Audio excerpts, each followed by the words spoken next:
Logic gate में आज शुरू करेंगे बूलियन अलजेब्रा से।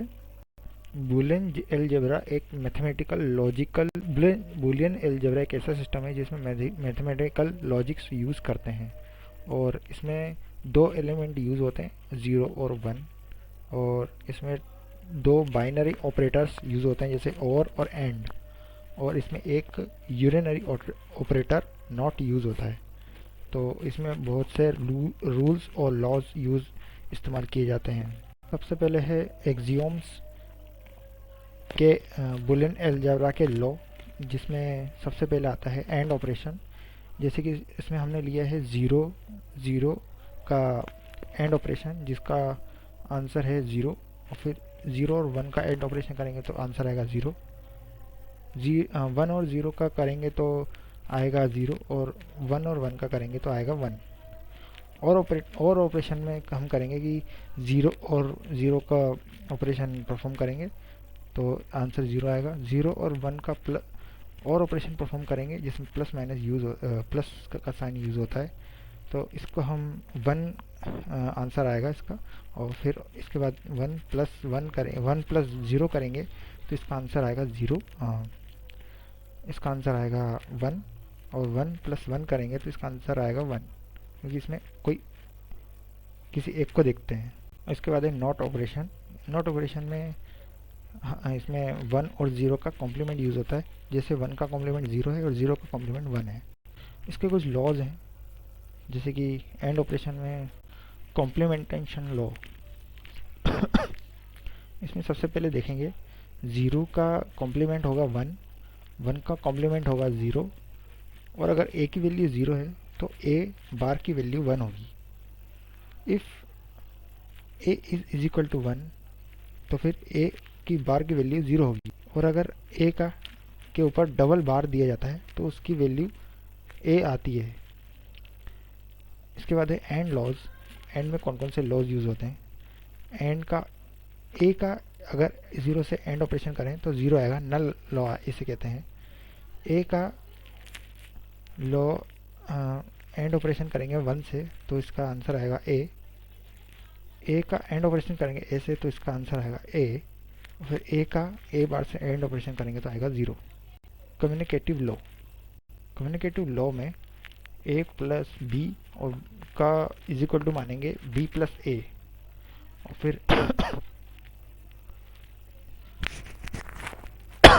a प्लस b को a का एंड ऑपरेशन करेंगे b के साथ तो फिर b को भी एंड ऑपरेशन a के बराबर माना जाता है। Distributive law.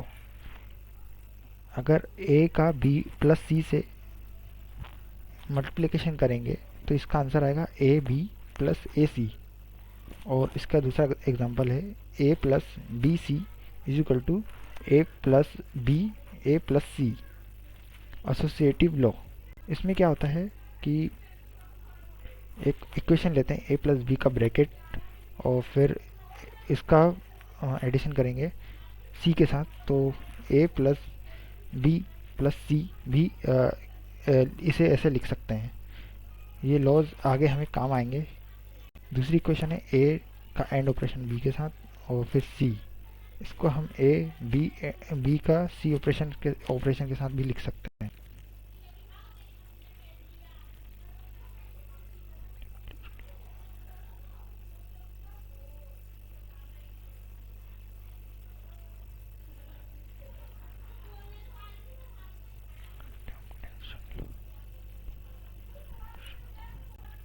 रिडंडेंस लिटरल रूल में इसको RLR भी बोलते हैं।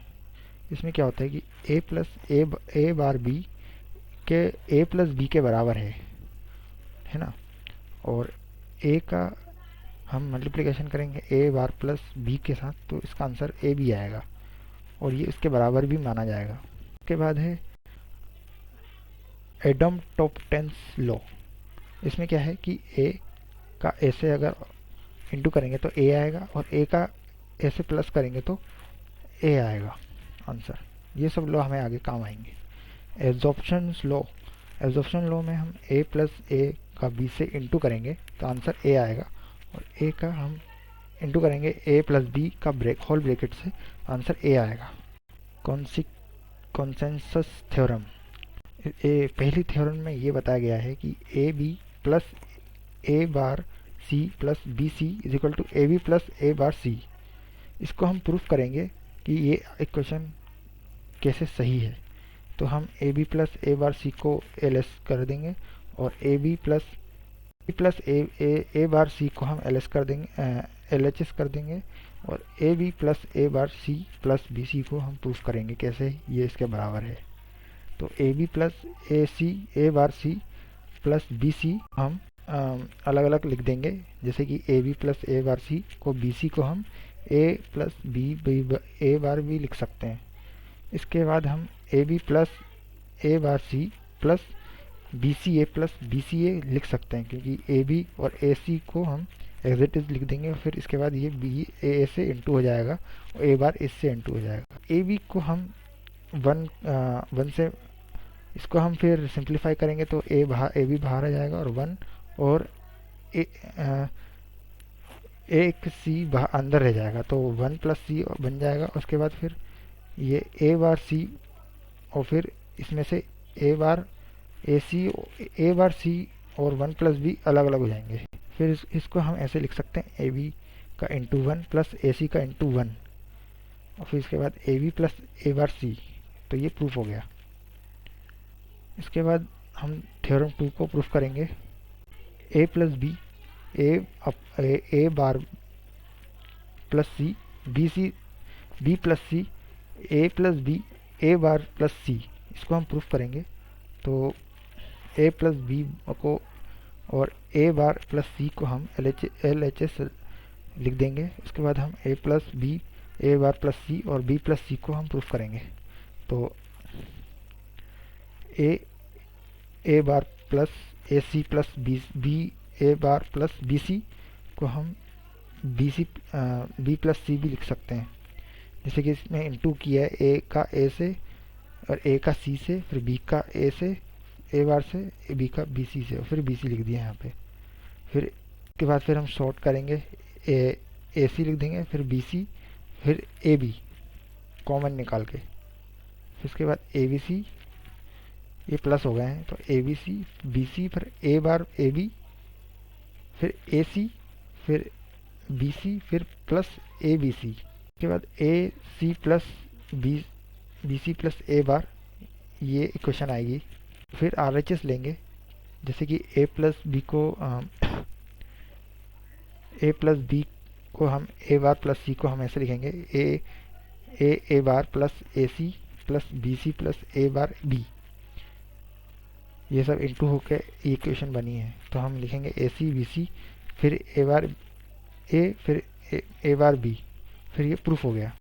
ए bar plus A C plus B C plus A bar B, ये सब इंटू होकर इक्वेशन बनी है, तो हम लिखेंगे ए सी बी सी, फिर ए बार ए, फिर ए बार बी, फिर ये प्रूफ हो गया। इसके बाद है ट्रांसपोजिशन थ्योरम।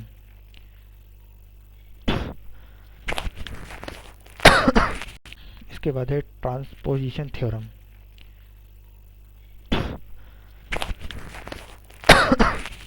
इसमें इक्वेशन दी है A B plus A bar C is equal to A C plus A plus C A bar C plus B.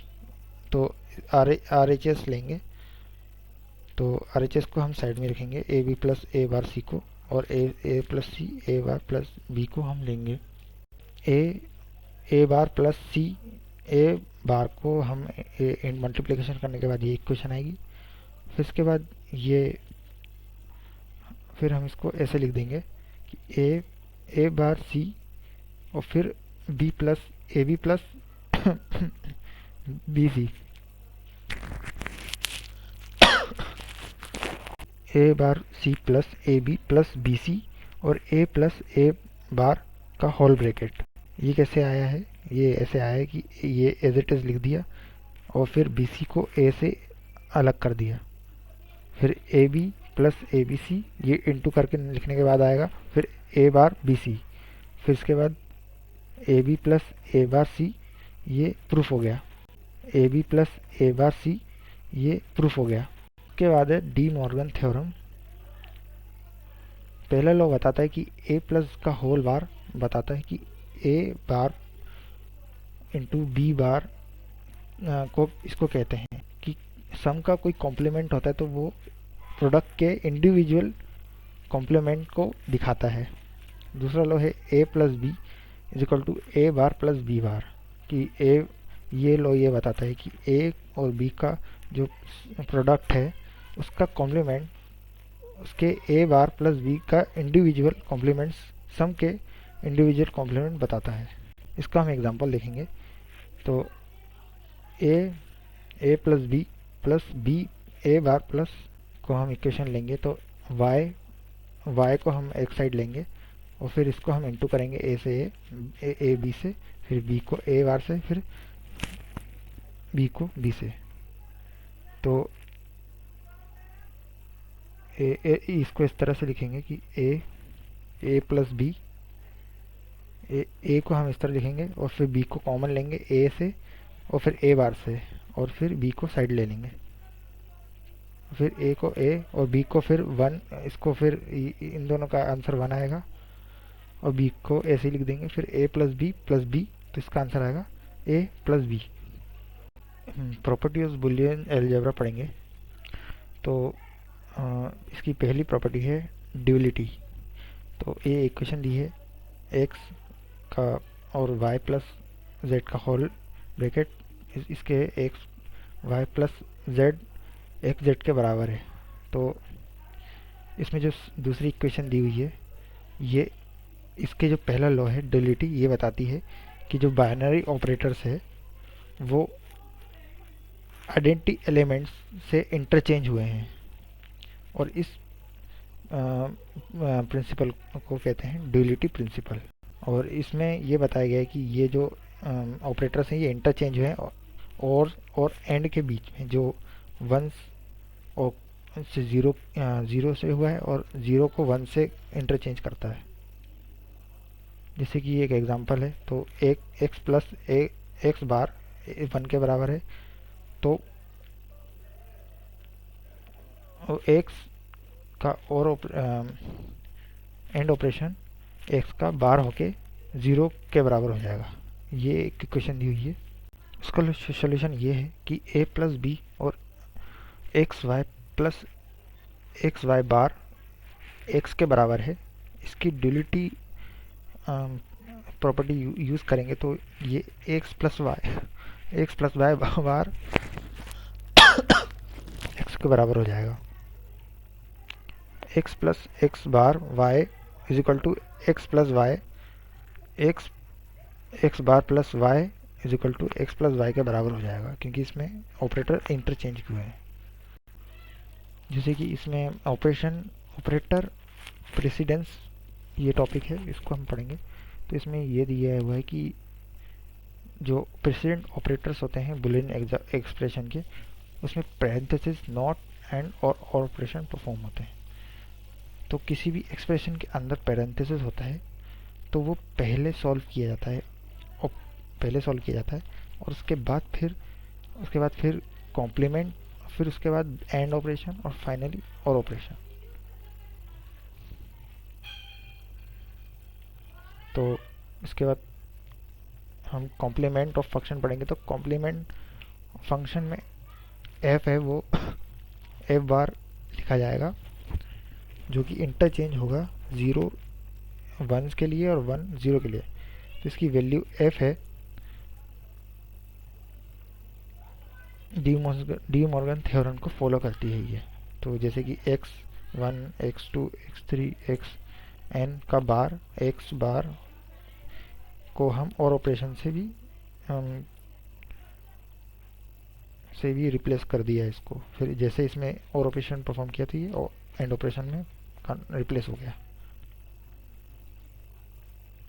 इसका हम डायग्राम समझेंगे। Complement of function f is equal to A B का B bar plus C B C का bar का whole से multiplication हुआ है।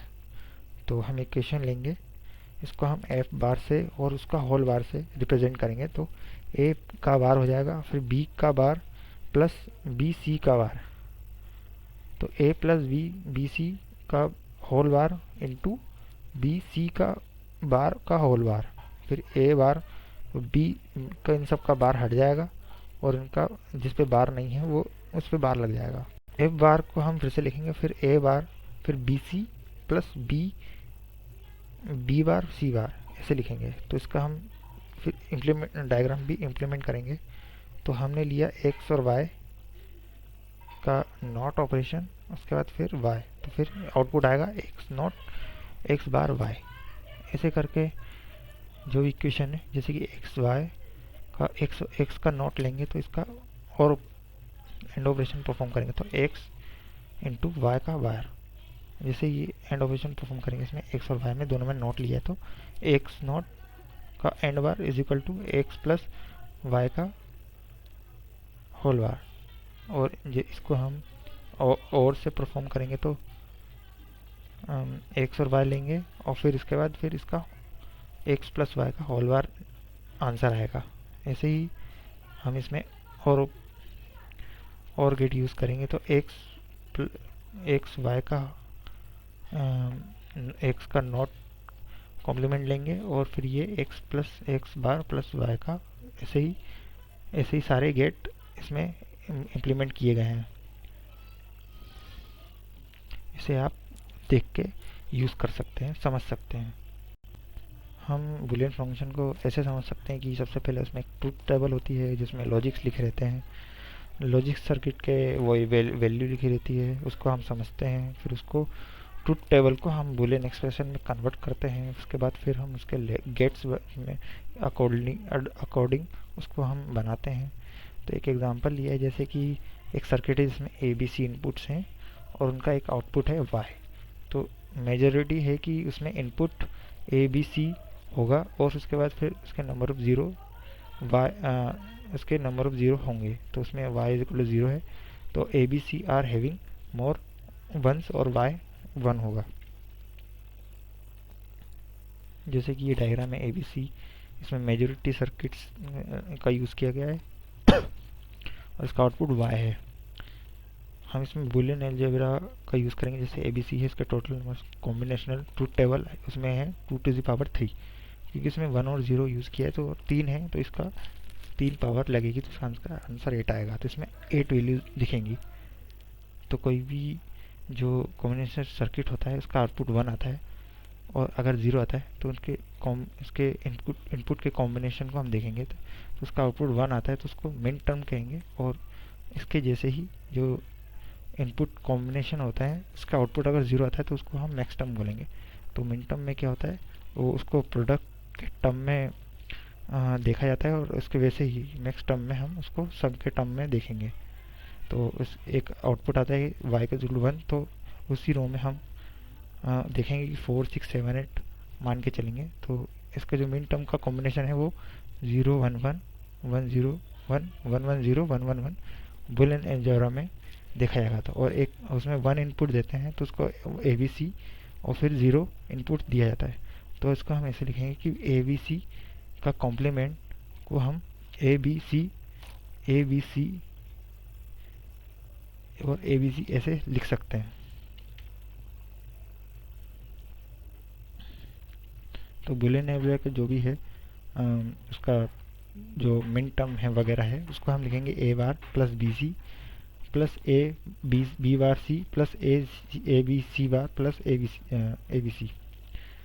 तो हम ये देखेंगे कि इसका एंड ऑपरेशन जो भी प्रोडक्ट देता है और ऑपरेशन को एंड ऑपरेशन है वो प्रोडक्ट सम देता है और ऑपरेशन सम देता है। तो सम की वैल्यू देता है, सम ऑपरेशन परफॉर्म करता है और ये प्रोडक्ट का यूज़ किया गया है। तो उसके जो भी जो इक्वेशन बनती है उसको सम ऑफ प्रोडक्ट बोलेंगे और मिन टर्म एक्सप्रेशन बोलेंगे।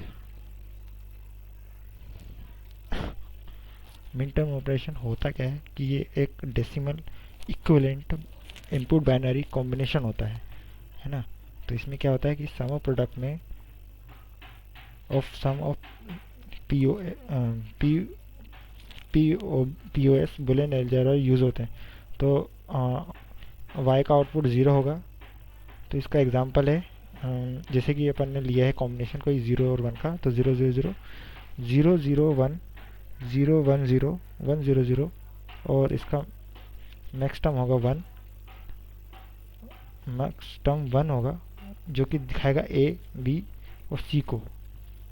इसका फिर कॉम्प्लीमेंट इसके फॉर्म में होगा 0, फिर इसके बाद इंडिकेट करेंगे ए बी सी जो नेक्स्ट टर्म एक्सप्रेशन होगा सम। जैसे कि इसमें क्वेश्चन दिया हुआ है कि A B plus C A B C A B plus C bar A B B bar plus C A bar plus B C.